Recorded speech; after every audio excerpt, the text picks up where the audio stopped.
चिखलात पाय गेला आणि पाय खराब झाला तर दोष कुणाला द्या? पायाला कि चिखल करणाऱ्याला? अरे दिमाग दिया है तो उसका इस्तेमाल भी करो। गलत काम करना जितना बड़ा पाप है, गलत सोचना उससे भी बड़ा पाप है। इतकं सोपं नसतं रे। दुधाचा पेला तोंडाजवळ आणला तरी ओठ आणि घोट यांची गाठ पडेलच याची शाश्वती नसते। अर्थात त्याचे कारणही वेगवेगळे असतात।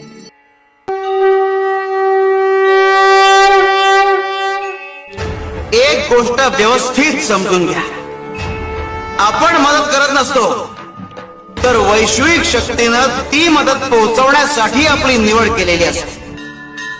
हे आपण गुरुचरित्रामधून शिकतो। शिव शंकर।